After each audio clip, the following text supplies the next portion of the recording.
Bismillahirrahmanirrahim. Assalamualaikum warahmatullahi wabarakatuh.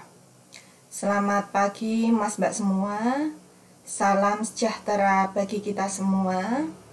Hari ini kita bertemu kembali di pertemuan kedua mas mbak di materi perilaku individu dalam organisasi.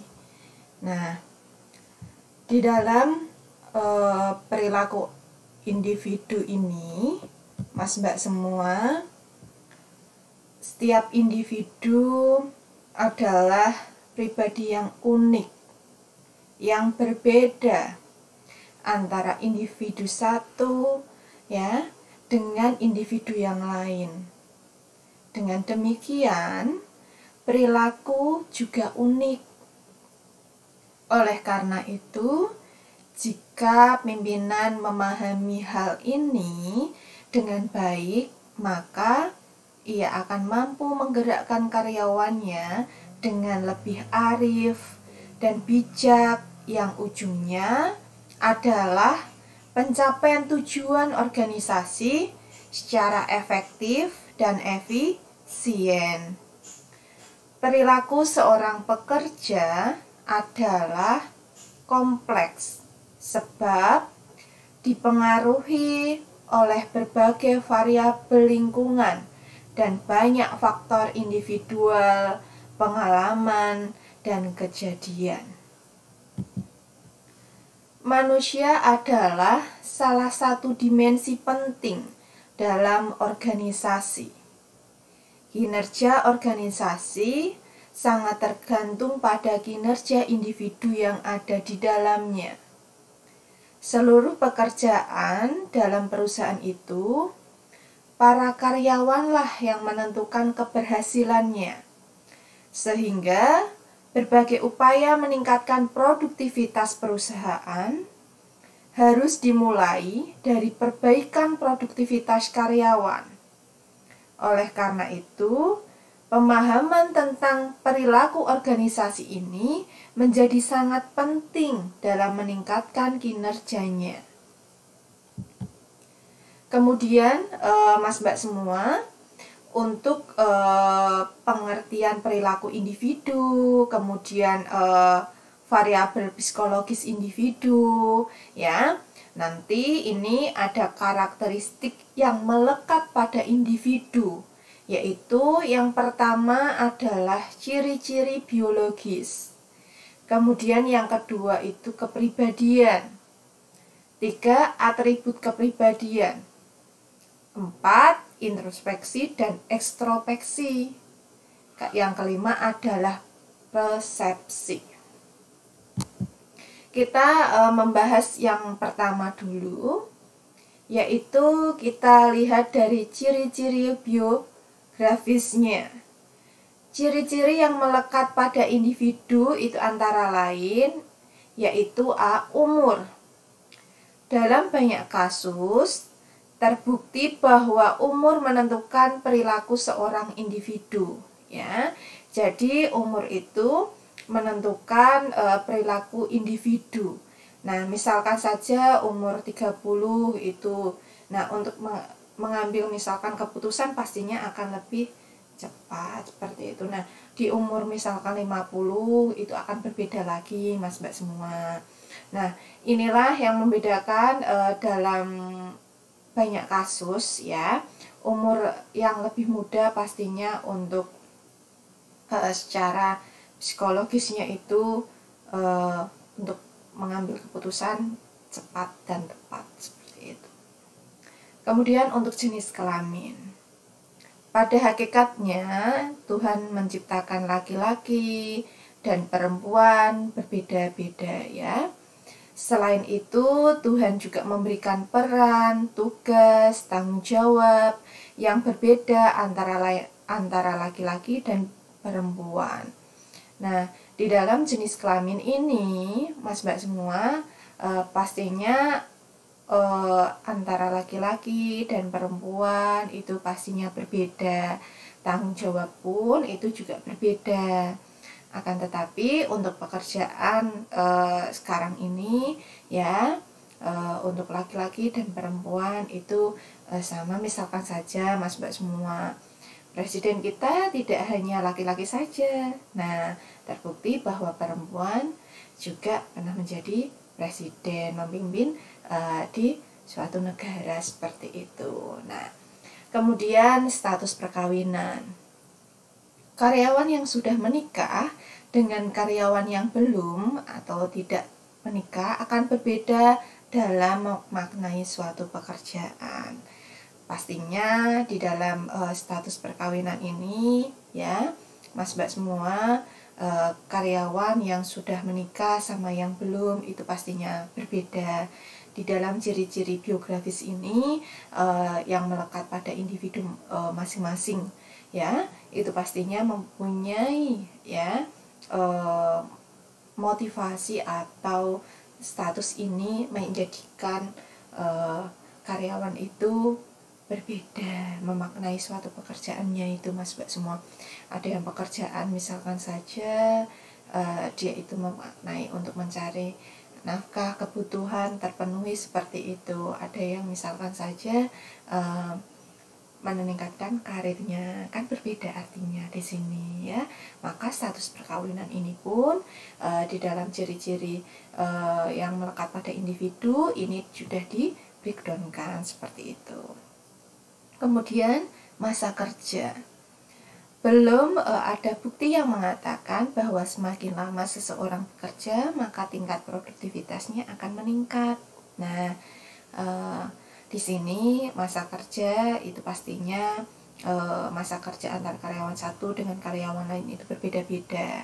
Di dalam masa pekerjaan ini, Mas Mbak semua menyatakan bahwa ya, semakin lama seseorang bekerja maka tingkat produktivitasnya itu akan meningkat. Ini belum ada buktinya. Jadi pastinya ketika produktivitasnya itu meningkat, itu juga tergantung dalam diri masing-masing individu seperti itu ya. Jadi faktor internal dari individu itu sangat besar sekali ya. Kemudian kepribadian. Nah, kepribadian ini Mas Mbak semua menurut Robin ya, bahwa personality is the dynamic organization within the individual of the psychological system ya, that determine his EQ adjustment to his environment. Nah, di dalam kepribadian ini pastinya ya diantaranya adanya nanti ada karakteristiknya itu ada yang malu, ada yang pasrah, ada yang malas, ada yang ambisius, ada setia, dan ada yang jujur. Nah, di sini pun di dalam teori kepribadian itu yang harus dipahami adalah teori psikoanalitis, kemudian ada teori pemenuhan, yang C adalah teori konsisten. Nah, Mas Mbak semua, di dalam teori psikoanalitis ini menurut Sigmund ya, di dalam teori kepribadian ID adalah komponen dasar ya, dan berkembang ketika masih masa kanak-kanak, bahkan bisa sampai tua sekalipun. Nah, merupakan subsistem dari kepribadian yang merupakan sumber dan menampung semua kekuatan jiwa yang menyebabkan berfungsinya suatu sistem. Libido dan agresi adalah elemen kepribadian dari unsur ID yang berkenaan dengan kata hati, hasrat, dan keinginan untuk mengejar kesenangan dan kepuasan. Nah, kemudian di superego adalah elemen kepribadian yang tumbuh dan berkembang, naik turun selama masih hidup, yang dianut seorang dan memungkinkan ego itu memutuskan apakah sesuatu itu benar atau salah. Jika seseorang itu memiliki superego yang baik, maka orang tersebut akan memiliki tingkat kecerdasan spiritual yang tinggi, di mana Di sini dijelaskan Mas Mbak semua untuk super ego bahwa ketika super egonya itu baik, pastinya dia itu memiliki kecerdasan yang kaitannya dengan spiritual ya. Kemudian Bu Siti menambahkan di kecerdasan emosional.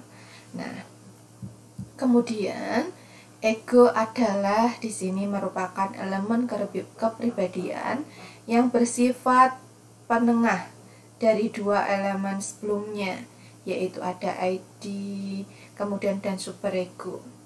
Mewakili logika yang dihubungkan dengan prinsip-prinsip realitas dan merupakan subsistem yang berfungsi ganda, yakni melayani sekaligus mengendalikan, yaitu dari dua sisi lainnya. Ya, dari dua sisi ini yaitu dari ID sama superego dengan cara berinteraksi dengan dunia dan lingkungan luar. Maka Mas Mbak semua, ketika seseorang ya memiliki ego yang baik, nah inilah yang diharapkan pastinya dari interaksi dari individu ya kepada individu lainnya, kemudian berinteraksi dengan lingkungan, itu yang diharapkan pastinya menjadi penengah dari ID dan superego itu tadi. Kemudian di dalam teori pembunuhan, di sini menurut Maslow ya, kebutuhan manusia itu bertingkat ya, dimulai dari yang paling rendah sampai yang paling tinggi. Nah, di sini ada 5 tingkatan. Yang pertama, kebutuhan fisiologis, ini kebutuhan yang paling dasar ya. Kemudian ada kebutuhan akan rasa aman, kebutuhan sosial, kebutuhan akan harga diri, kemudian kebutuhan akan aktualisasi diri. Di dalam teori Maslow ini nanti akan saya jelaskan ya definisinya, itu Mas Mbak semua di slide selanjutnya ini nanti. Kemudian teori konsisten adalah kepribadian itu dibawa sejak lahir, tetapi dipelajari melalui pengalaman dan interaksi dengan lingkungan di mana manusia itu hidup. Teori ini disebut teori konsistensi karena manusia itu selalu mempersepsikan setiap stimulus yang akan datang dan lingkungan, dan kemudian mengembangkan sikap dan perilaku sesuai dengan tuntutan lingkungannya. Nah, salah satu teori konsistensi yang terkenal yaitu teori disonansi kognitif. Adapun atribut kepribadian, Mas Mbak semua, di dalam daerah pengendalian, di sini tadi ada daerah pengendalian yang berkenaan dengan sejauh mana seorang merasa yakin bahwa tindakannya akan mempengaruhi imbalan yang akan diterima. Ada 2 daerah pengendalian kepribadian, yaitu pengendalian yang bersifat internal dan pengendalian yang bersifat eksternal. Nah, ini tadi yang sempat saya singgung bahwa di dalam teori kebutuhan manusia ini menurut Maslow yang tadi sudah dijelaskan, hanya menyebutkan saja ya. Nah, bahwa setiap manusia itu mempunyai 5 kebutuhan dasar. Maka tingkatan hierarki kebutuhan manusia menurut Maslow menganggap bahwa kebutuhan yang paling rendah itu harus dipenuhi dahulu, baru kebutuhan manusia menengah hingga yang paling tinggi. Contoh di dalam teori Maslow dalam kehidupan sehari-hari, yaitu apabila kebutuhan fisiologis sudah terpenuhi seperti makan ya, manusia itu akan melanjutkan pemenuhan kebutuhan selanjutnya, yaitu rasa aman. Nah, kita yang pertama ini ya, yaitu melihat dari kebutuhan Maslow yang pertama. Kebutuhan Maslow yang pertama menurut Abraham Maslow yaitu kebutuhan fisiologis, merupakan kebutuhan yang paling dasar bagi manusia dan berhubungan dengan kebutuhan fisik. Contohnya kebutuhan makan, minum, ya, kemudian bernafas, tidur, yang berkaitan dengan kebutuhan fisik lainnya. Kebutuhan fisiologis harus terpenuhi terlebih dahulu. Jika sudah terpenuhi, maka akan melakukan pemenuhan kebutuhan selanjutnya. Jika manusia itu lapar dan kemudian makan, dan setelah itu akan kenyang, berulang, ya, manusia bisa melakukan aktivitas lainnya. Kebutuhan fisiologis ini mempunyai dua hal, yaitu kebutuhan fisiologis harus dipenuhi dan kekasan, ya, dari kebutuhan ini adalah kebiasaan atau kebutuhan ini merupakan kebutuhan kebiasaan yang diulang-ulang. Contohnya ketika lapar, manusia akan makan dan kemudian akan kenyang. Nah, dan ketika lapar lagi, maka mereka akan makan lagi. Rasa lapar akan kembali muncul, maka akan terus berulang seperti itu. Jadi yang pertama, yang paling dasar itu dari kebutuhan Abraham Maslow, Mas Mbak semua, yaitu adalah kebutuhan fisiologis dulu, ya. Kemudian setelah itu, setelah kebutuhan fisiologis ini terpenuhi, maka selanjutnya adalah kebutuhan rasa aman dan terlindungi. Rasa aman dari teror, penyakit, ya, cemas, takut, bencana alam. Ini menurut Maslow, orang-orang yang tidak merasa aman itu memiliki tingkah laku yang berbeda. Mereka akan bertingkah laku seperti ketakutan yang berlebihan, atau seolah-olah ada ancaman besar yang menghantuinya. Nah, orang-orang yang tidak merasa aman, ya, di sini akan mencari cara untuk menghindari hal-hal yang tidak diinginkan. Kemudian, menurut Maslow, nah, setelah kebutuhan cinta, kebutuhan rasa aman tadi, ya, maka kebutuhan cinta merupakan cinta yang memberi dan yang menolak. Seseorang itu sudah terpenuhi kebutuhan cintanya, maka dia tidak akan, ya, takut, ya, tidak akan khawatir untuk menolak cinta.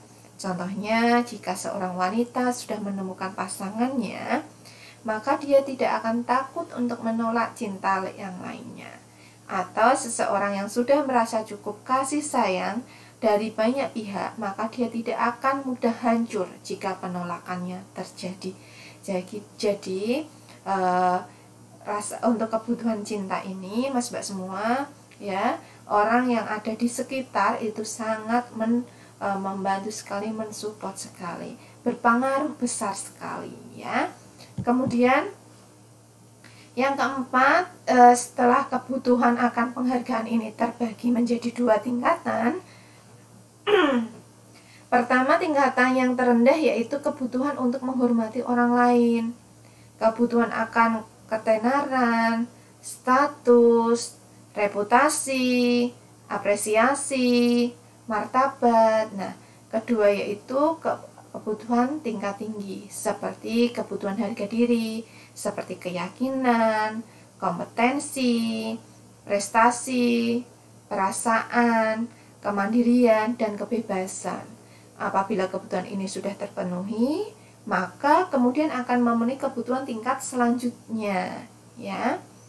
Kemudian di sini yang kebutuhan, ya, di mana kebutuhan selanjutnya ini adalah kebutuhan yang kaitannya dengan aktualisasi diri. Kebutuhan akan aktualisasi diri ini merupakan tingkatan kebutuhan yang paling tinggi, ya. Perlu Anda ingat, kebutuhan yang paling tinggi. Kebutuhan ini yaitu adanya keinginan terus-menerus untuk mencapai keterampilan atau potensi diri.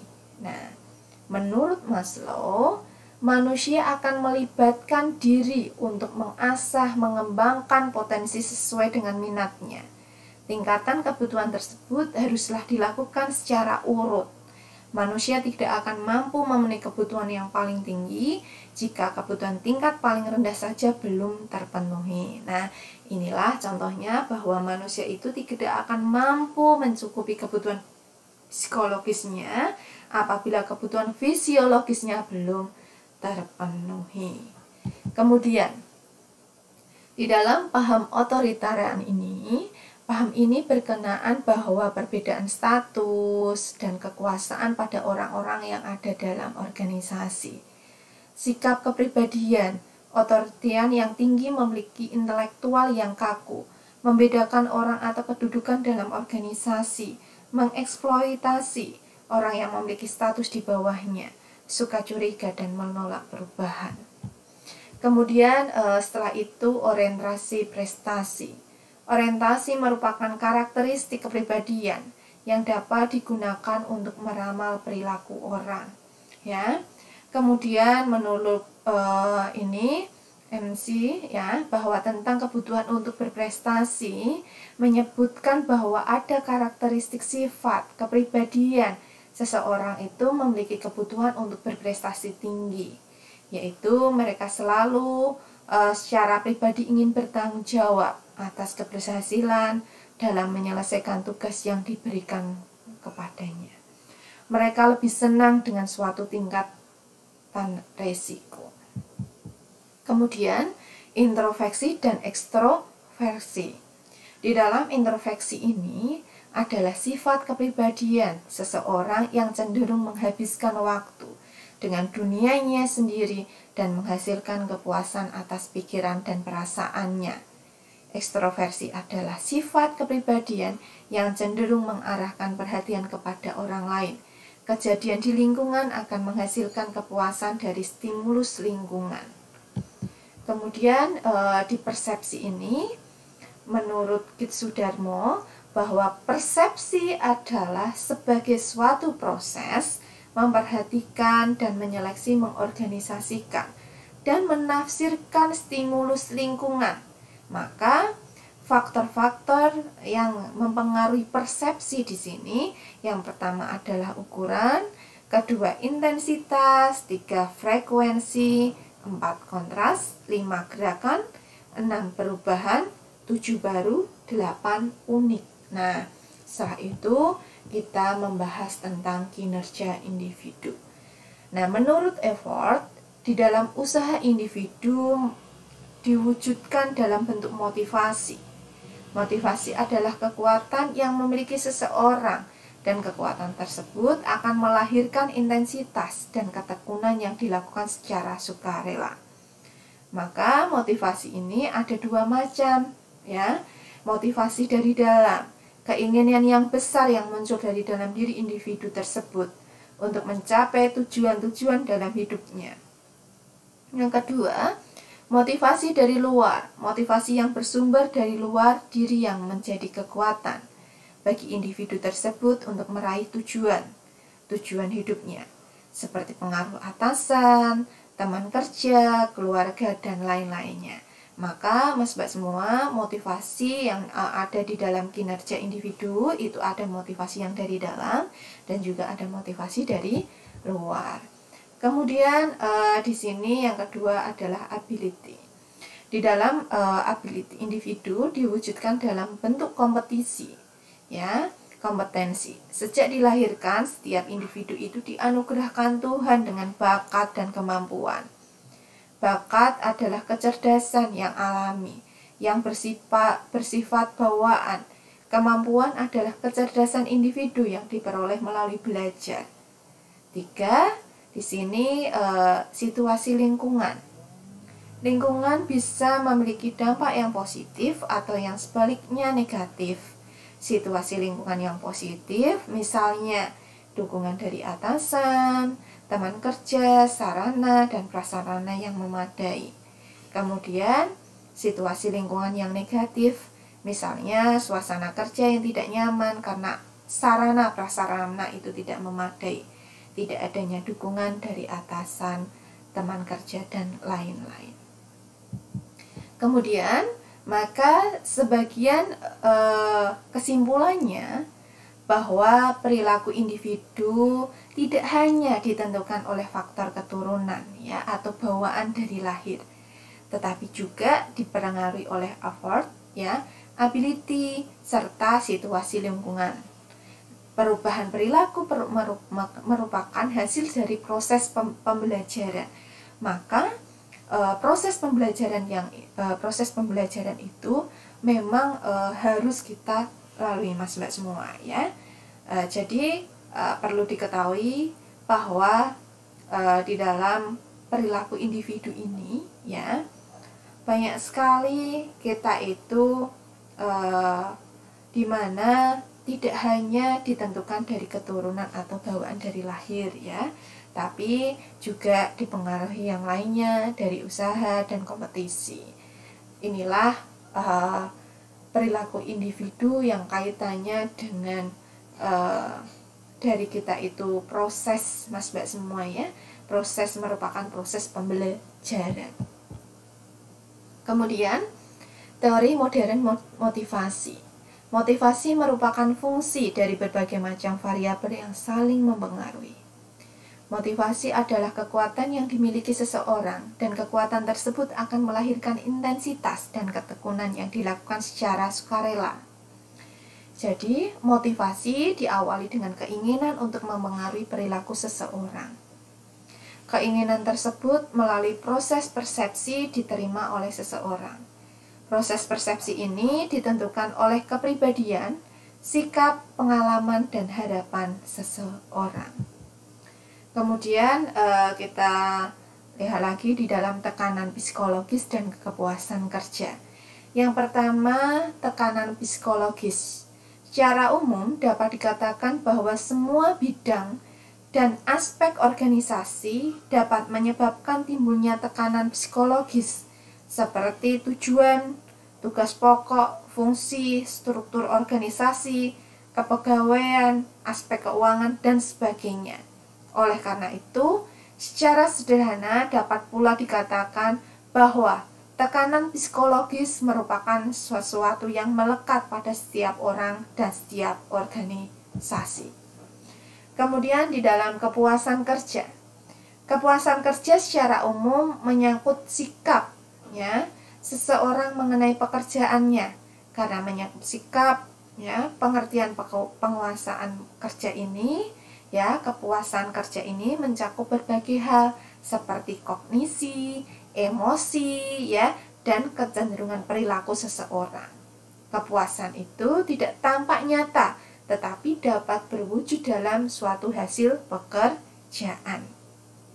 Maka, beberapa alasan yang dapat menimbulkan dan mendorong kepuasan kerja. Yang pertama, pekerjaan yang sesuai dengan bakat dan keahlian. Kedua, pekerjaan yang menyediakan perlengkapan yang cukup. 3, pekerjaan yang menyediakan informasi yang lengkap.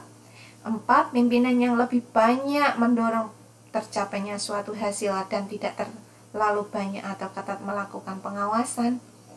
5, pekerjaan yang memberikan penghasilan yang cukup memadai. 6, pekerjaan yang memberikan rasa aman dan ketenangan. Kemudian di sini ada beberapa teori motivasi. Teori motivasi ini ya, ada teori motivasi instrumental terdiri dari 3 kelompok, yaitu teori tukar menukar, teori harapan ya. Teori tukar menukar ini di dalam setiap organisasi selalu terjadi tukar menukar atau jual beli antar organisasi dengan orang-orang yang bekerja di dalamnya. Kemudian ada teori harapan.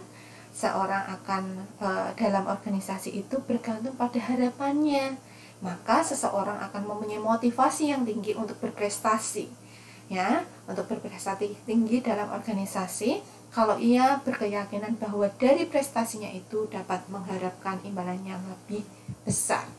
Nah, untuk pertanyaannya, Mas Mbak semua, jelaskan teori Abraham Maslow dalam tingkat kebutuhan ya. Nah, untuk itu terima kasih atas perhatiannya Mas Mbak semua. Saya rasa sudah cukup untuk pertemuan kali ini. Selamat pagi. Wassalamualaikum warahmatullahi wabarakatuh.